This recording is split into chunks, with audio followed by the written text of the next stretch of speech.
telling somebody the other day that it's been basically since pre-COVID since I've been on stage, which is a little bit of a wild feeling. But that's okay. Hi, everybody. I'm Kevin. Can we see this yet? There we go. All right, cool. I'm here to talk to you about building a department of yes, whatever that means. Since I'm going to stand here, I don't need this clicker. That's cool, right?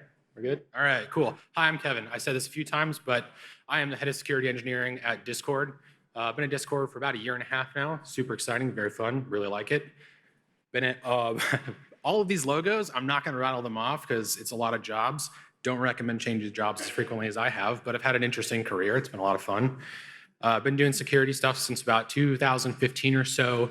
Prior to that, I led incident management teams for Xbox, PayPal, and Bungie. And if you go far enough back, I actually started in customer service, did about 2 years of that, tier one all the way up through. So kind of an interesting path to where I am today. A little bit accidentally got into security, so if you want to talk about that later, we can. But outside of work, dad, we've got 2 kids, 2 dogs, and a lot of guitars. I am married to a wonderful woman. She's great. A musician and a photographer. Musician more so than photographer, but used to run a photography business for a while. I have hobbies at all of these logos. If you want to talk about any of them, I am more than willing to do so. Also, one of them is one of my logos, so definitely down to talk about that. Started in Alaska, spent a lot of time in Seattle, a little bit of time down here in the Bay Area when I was at PayPal. Went back to Seattle kind of right before all the Californians moved back to Seattle, which was crazy to see, but that's been home for a long time. Now I live in the mountains because just like everybody else, I moved away from the city 2 years ago. All right, so Department of Yes. First of all, what is this? Spoiler, I'm not going to answer this question for like 20 slides. So first, I want to get into a history lesson with Captain Buzzkill. I don't think I've worked with anybody here, at least I haven't seen anybody recognized yet, but this is kind of my alter ego at work when I want to tell people things they don't want to hear. It doesn't come from Kevin, it comes from Captain Buzzkill. And it has followed me from company to company. It's been great. We're gonna go way back into the before times, right? So talk about kind of the early aughts of the internet.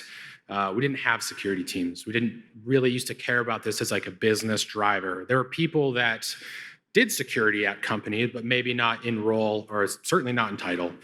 Kind of call us Attacker Playground. We have changed the technology we've used over time that has made it a little bit less of a playground, a little bit less open-ended, just open front doors for people, et cetera. But if you did have a security team at your company, like I said, probably not in title, usually 1 or 2 people or very few people, low budget, low tooling, immature practices, et cetera. Kind of what it looked like a long time ago. The one exception here being government. There's been government security teams for a long time. We mostly think about this from the private sector perspective. And side note, this is apparently a red hat hacker. I didn't know there was more than black and white hat hackers, but apparently there's like 6 different colors or 7 different colors now, according to the internet. So I'm old already. Okay, but so what we did as a result of not having much in the way of tooling or budget or organizational authorities, we opted to do the things that the only things that we could do. We told people no a lot, right? Do not enter signs. Don't do this, don't go there, don't do it this way, don't, no, any other negative word you can think of. This created somewhat of a culture of avoidance. I don't want to go talk to the security team. They're just going to tell me no. I already know what the answer is. The answer is no. So I'm just going to do my job. It doesn't really matter if I talk to them. What little controls we did have were high friction, and I'm gonna pick on VPNs quite a bit in this presentation, probably because I hate them, just like I'm sure some of you folks do. But I have a very distinct memory of trying to get on the VPN back when I was at Microsoft, probably 2008 or 9, and it was Cisco AnyConnect, and I had a little RSA key with the rotating numbers on it, and about half the time the numbers failed, and half the time the VPN lost connectivity in the middle of whatever it was I was doing, so I had to reestablish and git pull again. Super high friction, just a terrible experience as a worker. And we had policies that were, quite frankly, just kind of dumb. And I'll pick on one, no coffee shop Wi-Fi. Used to not be dumb, now it kind of is. Right, everything is HTTPS, secure connections for the most part. So just telling people not to use Wi-Fi in a coffee shop and not explaining why is a policy that's just kind of dumb.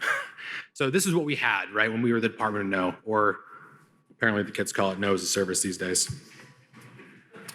What did we intend for? We wanted perfect security. Asterisk on perfect security, it's not possible. We wanted to keep the company safe. We wanted to build guardrails to prevent quote unquote dumb things. And we wanted to protect customer data, right? As long as we're protecting that data or whatever the crown jewels, the keys to your kingdom are, we wanted to protect those. As a side note, most employees, and I say most, not all, but most employees actually don't do dumb things. They do things and your controls fail them, and that tends to look like a dumb thing. It's almost never the employee's fault, almost. Definitely not true for everything, but what's more than likely happening is your controls are failing your employees. So then what happened? Well, people did people-y things. If you haven't seen the Awful Taste but Great Execution subreddit, that's where this picture came from. It's terrifying and I hate it. And so you all get to look at it as well. But this is just a great example of people doing people-y things, right? Nobody read the policies we wrote. I don't read the policies I wrote. They're too hard to remember anyways because a lawyer got to them and now they're 9 pages long as opposed to 3 bullet points. The secure way is the hard way, right? The VPN story I told a second ago. It's a pain to do my work. Every time I want to do something securely, it takes so much effort and it's a huge pain, et cetera. And all the security team does is tell me no. So I still have a job to do, which means I'm just going to circumvent whatever it was they're asking me to do, whatever tooling they have in place, et cetera. It doesn't work all the time anyways, and I can bypass it, and it's just way easier to do it like this. I was at a company that was acquired by a really big company that has a giant tower here in San Francisco a while back, and they wouldn't let us use one computer to connect to all of our stuff despite being the same company, and so I took 2 computers and set up a SOX proxy and just talked across them, and don't tell their security team that, but like that's what people do. They want to get around policies that don't make sense, tools that don't make sense, et cetera. So where did we go wrong? Well, I've already rattled off kind of a variety of things that we did wrong. But to summarize, or actually, I'm not going to summarize. First, I'm going to talk about this graph here.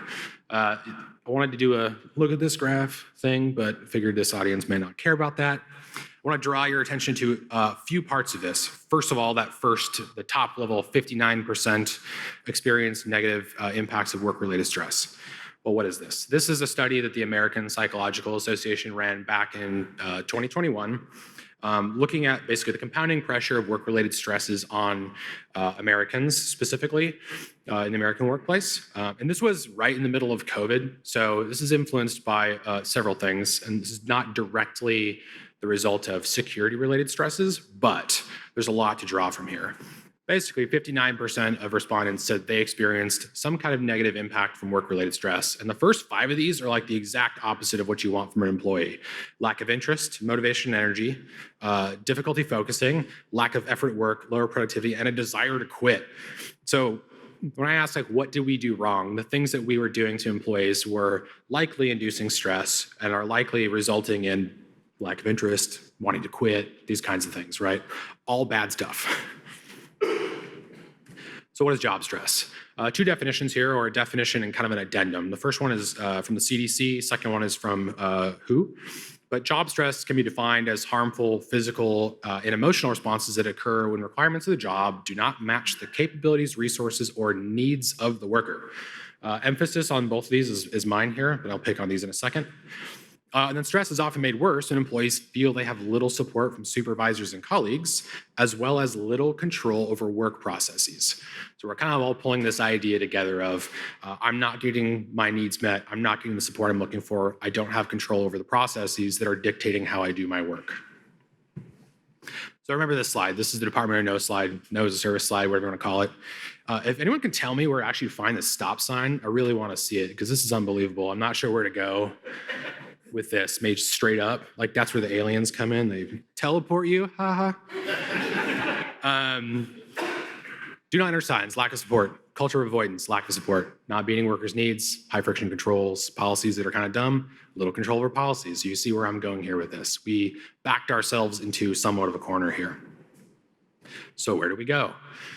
First, I want to illustrate what does the ideal situation look like, right? So we have one wish. Cyber Robin Williams showed up, and we have one wish for a perfect security org, Department of Yes, whatever you want to call it. What does that look like? Well, first is secure path is the happy path, right? We want people to naturally gravitate towards doing the things that we're asking them, naturally gravitate towards the secure way of doing stuff. We want everybody to be a security expert, not just like know about security, but actually be an expert in it. That would be ideal. That would be great. That would probably mean I don't have a job anymore, but that's okay. No friction anywhere, right? I don't want to be taken out of whatever context I'm working in. I want things to work. I want them to be seamless, smooth, great experience everywhere. My company is bad actor proof, right? Again, this is I get one wish, so not reality. But bad actor proof, again, probably means I'm out of a job, but it also means I don't have to worry about attackers, right? Whatever I've implemented is perfect. It's bulletproof. It's future proof. Attackers so de-incentivized that they don't even say our name kind of deal. And then we want perfect security and stonks, because everyone wants stonks. But again, perfect security, this could probably be one slide. Perfect security is delete the data, turn off your servers, fire everybody, shutter the company. That's the only perfect security. So again, you get one wish. I probably wouldn't wish to shutter the company, because that's another bullet point where I wouldn't have a job, but okay. What does reality look like? We don't get wishes. We actually have to work. We actually have to do the things that we've set out to do. The good news is this first bullet point here, secure path being the happy path, is actually possible. It is a reasonable place to shoot for. It is something that you can do. It does require effort. It is hard, but you can do it. That being said, not everybody can be a security expert, but everybody can know where to go. And this is a few different things. Everybody knows where to go for a security review. If they have a question about security, they know who to talk to. If they need to report something, they know where to go. They know where to look up policies. They know all these things. We can educate the people around us as to where to find the information they need, when they need it, and make it self-service. We don't get no friction anywhere. We get friction off the happy path. And this is kind of two things, either de-frictioning, I guess, the happy path, and or adding friction off the beaten path. You don't really want somebody to go around your controls. And I wouldn't say focus on adding friction in places, because that's just not the right approach, in my opinion. But I would focus on reducing the friction in the places where you want people to actually operate. We can't be bad actor proof, but we can have low or negative value for actors. We can either make it more costly for a bad actor to attempt to get something out of us, exfil data, whatever, or break even, largely de-incentivizes attackers if it costs them more effort, money, whatever, than what they're going to get out of it. So we can shoot for that. And we don't get perfect security, but we get risk-oriented security. This one could probably be a whole entire talk, probably at RSA, but the idea here being is we want to choose the risks that are most relevant for my company, my organization, and address those as opposed to whatever the internet says is super important, because those might be different. We might have different risks. The risks of Discord are probably different than the risks for Teleport. They're probably different from risks of any other company here. So, and then we can get stonks. Stonks is always good. But what does this look like? This is my last Cyber Robin Williams slide, I think. Secure path is a happy path. So you're building for your customers, right? Everybody knows where to go. It means you're educating those customers. You have reasonable guardrails and secure primitives that you're using to defriction the happy path and then provide negative or low value for attackers. And you're taking a realistic approach to how you're doing security. That's not shooting for perfect. It's not shooting for the best security ever. It's shooting for security that makes sense at my organization. And then stonks in bold and italics, because I need to put that here because it's not really stonky in the market right now. So what is the Department of Yes? I finally answered this on slide 23. An org that is customer-centric. And when I say customers, I don't actually mean like just your external customers. You have internal customers as well. You're building things for the people that you're working with. You're implementing policy, you're implementing tools, controls, whatever. They're also your customers. You need to be aware of what they care about, what's impacting them, et cetera. Department of Yes is a well-connected, approachable, and helpful org. In the past, you came to security just told you no, that's not approachable. It's not fun to talk to those people. It's not fun to just be like, hey, I have a question. And they're like, no, stop asking questions. You need to be approachable. People need to know that when they come to you, you will be helpful, especially if they're going to report something like, hey, I got phished. Like the last thing you need is to be like, why'd you get phished? That's bad. Like, okay, I guess I won't tell you next time. An org that is risk-oriented and realistic, I won't double down on this too much. Business aware. The only reason you have a security team is because the business hired you, and they hired you to ensure that you are able to achieve what the business wants in a secure way. So you need to be aware of what the business needs, what the business wants, where the business is going. Those are all important things that I think traditionally security teams haven't cared as much about, but really, really do matter. We need to tell people what to do. The do not enter signs is all telling people what not to do. And then there's probably infinite options outside of that of like, okay, well, if I can't do thing 1, 2, and 3, then I have, 4 plus are my options. Instead, we should say, this is what you need to do. This is the happy path. This is the direction to go. It's definitely a framing thing. It's not saying don't do this. It's saying do this instead. But that kind of psychology matters. Like people hearing yes, people hearing that this is the solution, this is where the security team wants me to go. All those things have real impact.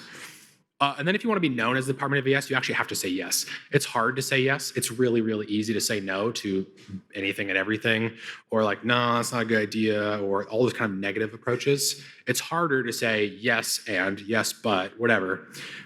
But you want to tell people, yes, we can do the things you're trying to do. Here's how we'd like to do it. You can try this tool. Here's the way to do it safely, etc. So, we kind of articulated what we think the Department of Yes looks like, so how do we get there? Magic. It's not quite magic. Sometimes it feels like you need, Cyber Robin Williams or Shia LaBeouf to do it for you, but the reality is you don't actually have to do this, or you can do this by yourself. It's hard, but you can do it. First step of which is building an understanding of what you're trying to solve for.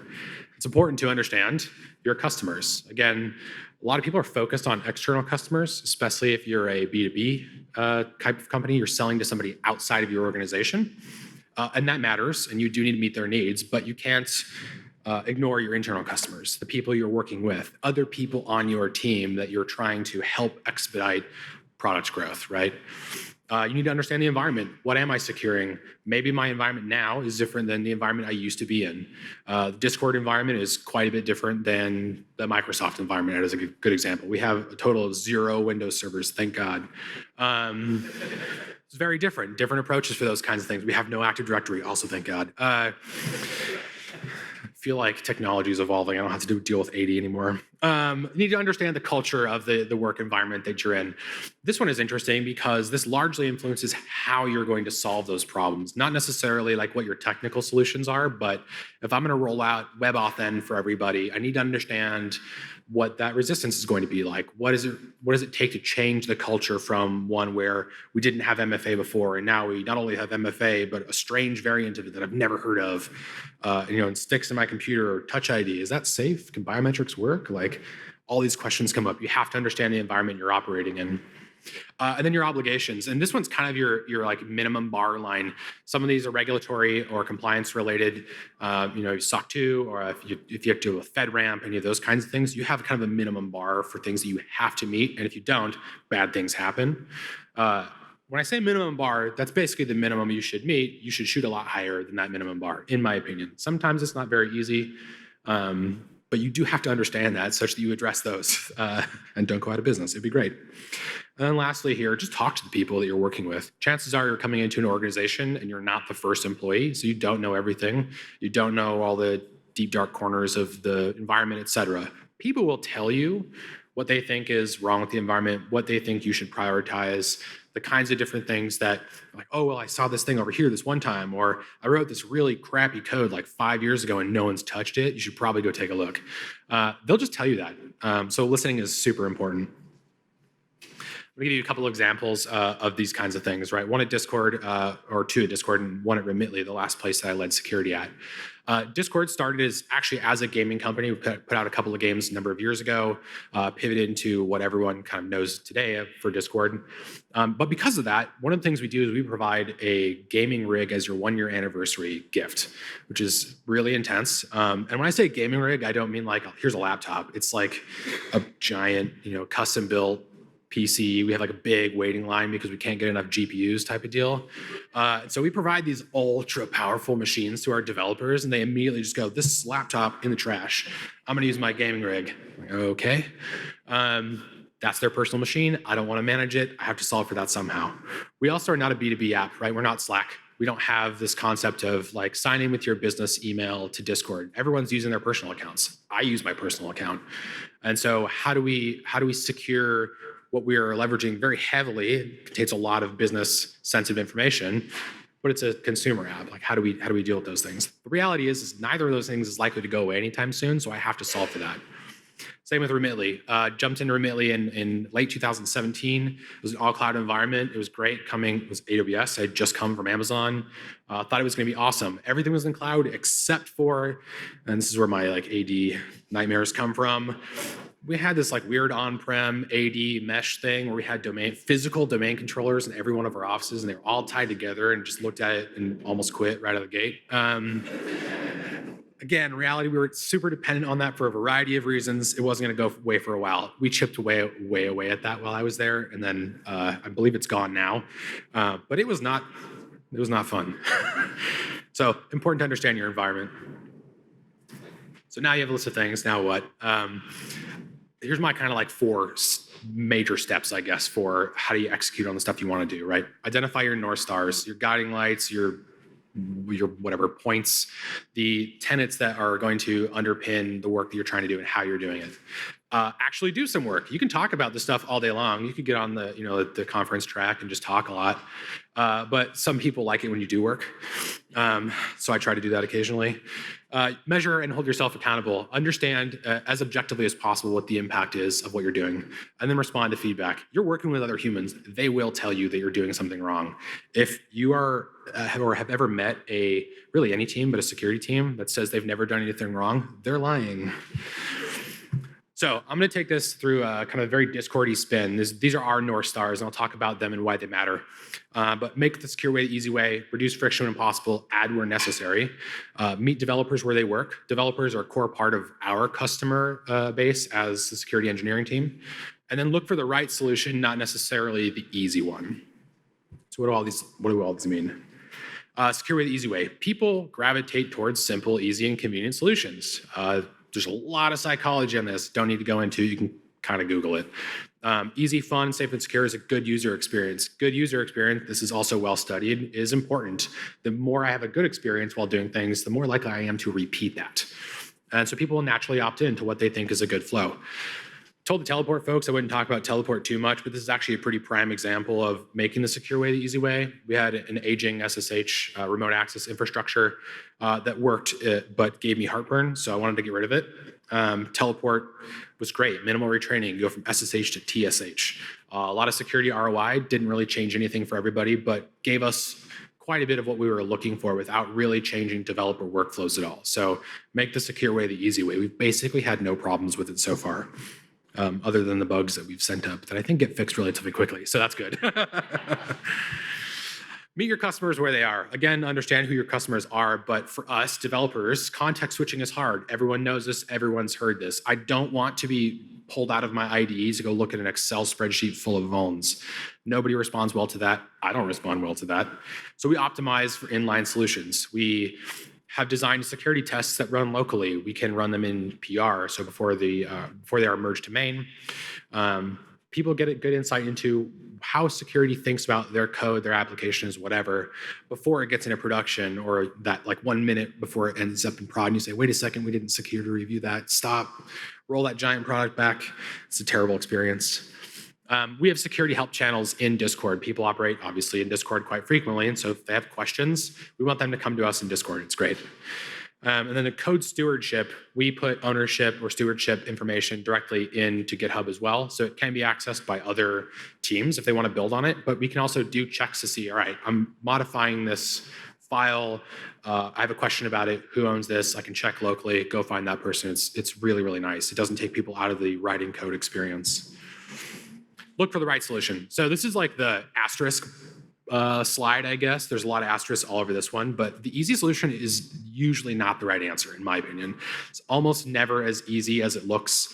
Easy generally means low effort. Low effort most of the time means minimally effective, which means we'll do that work later to fix it up, and tech debt, and everyone knows what happens with tech debt.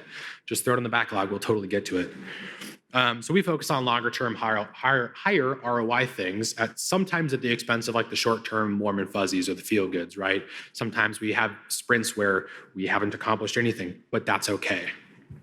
And then reduce friction where possible, only add it where necessary. Goes hand in hand with secure way, the easy way. It's easy to do work when it just works. And necessary friction should be short in duration. It should provide real value, not security theater. And it should be easy to explain why this matters. MFA is a great example. It's a minimal amount of friction. It's really easy to explain, especially this year with Lapsus, why that matters. So we've done some things, now what? First, you need to be retrospective, right? This is probably the least fun part of doing work. Nobody wants to accomplish work and then immediately turn back around and look at it again and say, what did we do? But it's important to understand the impact of what you've accomplished. You've probably materially changed your environment, which has probably affected the workflow of your customers internally. What needs to happen now? How do you need to adjust for that? You need to be as objective as possible there, which comes hand in hand with holding yourself accountable. Not sure where the picture went here, but that's okay. Measure yourself, right? Did you accomplish the goals that you set out for? Did you respect your customers in the process? No. If no, why not? What happened? Did you respect your North Stars in the process? Yes or no? Measure your progress. Metrics and KPIs matter. Everyone knows that. You are an expert, though. You can lead with your gut. Like, that's why we hired you. We hired you because you know what you're talking about. But when you're done with it, you need to go measure to see if you were actually right. Most of the time, you probably will be right. Sometimes you'll be wrong, and the data will tell you that, and that's what you should be learning from. You're only one expert. You're not all of the experts in the world. And then be flexible and adjust, right? I mentioned that people will come and tell you about what's going on in your environment after you've done some things, right? We rolled out Teleport. We actually speed ran Teleport. That was crazy. We rolled it out in like 1 week. For a variety of reasons, I wouldn't have chosen to do it that way normally, but we got a lot of feedback. It was a little bit rough for a couple of weeks, but we responded to it, right? The things that people complained about, things that people had issue with, we were able to adjust on the fly, make it better for them. You also need to look at the business. Depending on the size of the project or what you've been doing, your business has probably changed, right? If you have a 6-month-long project or a year-long project or whatever, and you're just heads down the whole time, good chance your business has done something that changes your risk profile, changes how you need to approach things, et cetera. So it's important to understand that. And then look at the external landscape. When I was at Xbox, I managed the Xbox Live Operations Center. Basically, the team that's responsible for keeping that alive. The big thing at the time was DDoS. We were constantly getting DDoSed, usually by kids, which was wild. We ended up building hardware to solve for this. This is kind of like pre-Arbor days when people weren't really thinking about DDoS protections. But I don't really have to think about DDoS now. Discord gets DDoS like 40 or 50 times a day, and we have a channel that's muted that just shows all the DDoS attacks. It's wild. I don't really have to care about it. Cloudflare is a big reason for that. But what's changed is now ransomware is popular, right? Lapsus has been running wild all year. Side note, we're targeted by Lapsus at some point in time, and we had just rolled out Botnet everywhere. So that was super easy to explain the impact of that. We can talk about that one later. But understand your external landscape, what has changed in the process. Why does all this matter? So I'm getting to the end of this here, but first some stats. These are all pulled from, source didn't make it on here, but I can provide this later if people are interested. 85% of companies sacrificed security to enable remote work. We all experienced this a couple years ago. Chances are what we sacrificed at the time has not been repaired fully yet, or we're operating in a new model. This is a good example of your environment changing. 97% of companies worry about insider data breach over the next year. 3% of companies are wrong. It's the thing, right? Insider threat, it's hard to solve for. It's something you need to be aware of. It helps when your employees want to come to you to talk to you about things. So it's very important to have that sort of approachability. 58% of companies say employees are ignoring security guidelines and policies. No surprise here. We should fix that, make better policies, make them reasonable. In the US, only 10% of cybercrimes are reported. So 1 in 10. It's broad category, but chances are it's something like this internally as well. If only 1 in 10 people are reporting getting phished internally, that's bad news. You want them to report those things. And then human error, as always, is still the greatest cause of data breaches and security failures across the industry. This probably will never change. Computers largely do what we tell them to do, for the most part. Humans, for the most part, don't. So you have to deal with humans. Security is almost exclusively a human problem that we use technology to solve for. We have a long way to go, right? We want psychological safety when reporting things. And I say we, it's not just the security team, but if I want to go to somebody, if I want to talk to another security team, I want to feel like it's safe to do so. We want the security team to be helpers, not hindrances. That's what we want to be known for. We're known for helping you do what you want to do, not getting in your way. We want employees to actively opt into our solutions. We want that extended network of employees such that we can't have everybody an expert, but we can have eyes and ears everywhere. People understand when and how to report things to us. We want to be viewed as teammates, not adversaries. So again, helpers, not hindrances. And then we want to enable the business, right? It's important to, again, focus on the fact that we are here to enable the business to do things. So this is, yes, you can report anything. Yes, we can help you. Yes, you're doing it right. Yes, what you bring to us is valuable. Yes, we're in this together. And yes, here's how you can do it securely. Yes. Thank you, everybody.